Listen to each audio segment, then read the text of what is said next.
त्या होत्या मराठ मातीचा हुंकार, खचल्या काळजात त्यांनीच पेटवला अंगार. त्या होत्या गुलामगिरीचा कर्दनकाळ, स्वातंत्र्याची धगधगती मशाल. एक तुफानी झंझावात, स्वतःच्या सुखदुःखात रमून न जाता त्यांनी उधळून दिलं आपलं सार आयुष्य.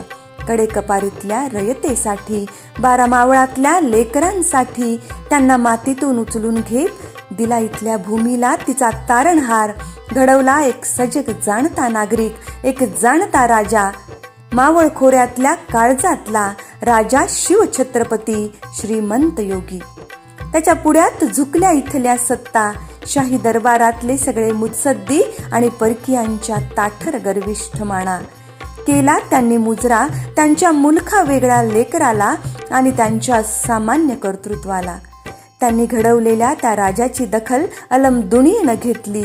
त्यांच्या पार्थ पराक्रमानं जगभरातल्या माध्यमांचे मथळे सजले. त्यांनी त्यांच्या कर्तृत्वावर कौतुकाची फुलं उधळली. त्यांच्या अद्भुत पराक्रमाच्या खबरा जगभरात पोहोचवल्या.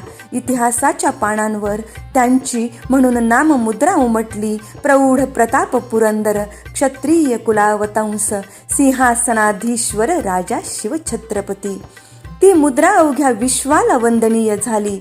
दिवस गेले, वर्ष गेली, शतकं उलटली. आजही त्यांच्या त्या पुत्राचा जयघोष सह्यागिरीच्या कडे कपारीत घुमत असतो. त्या जय जयकारानं अवघा मावळ मुलूक थरारून उठतो. पिचलेलं मनगट पेटून उठतं. वाकला कणा पुन्हा ताठ होतो. पुन्हा त्यांच्या कर्तृत्वाचा आठव दाटतो. मनामनावर त्यांच्या नावाचा अभिषेक होतो. झुकतात माना त्यांच्या सीम त्यागापुढं, लवतात मस्तक त्या माऊली पुढं. तो मुजरा असतो मावळी काळजातला, दऱ्या खोऱ्यात भटकणाऱ्या रांगडी मनातला. त्यांच्या जोड अमीट कामगिरीला, शून्यातून उभं केलेल्या त्यांच्या अफाट कर्तृत्वाला, त्यांची प्रेरणा जगभरातल्या मातृत्वाला, स्वत्व हरवलेल्या दुनियेतल्या तमाम नेतृत्वाला. त्या होत्या सिंदखेडच्या लखुजीरावांची लेक, समर धुरंदर शहाजीराजांच्या जिद्दी अर्धांगिनी, युगप्रवर्तक कशा जाणत्या राजाच्या माऊली. त्यांनी पेरलं स्वप्न इथल्या लेकरांच्या काळजात, अन्यायाविरुद्ध झुंजण्याचं, स्वाभिमानाला जपण्याचं आणि त्यासाठी वेचलं आपलं अवघं आयुष्य. घडवला एक नवा जाज्वल्य इतिहास येणाऱ्या कैक पिढ्यांच्या हाती देण्यासाठी.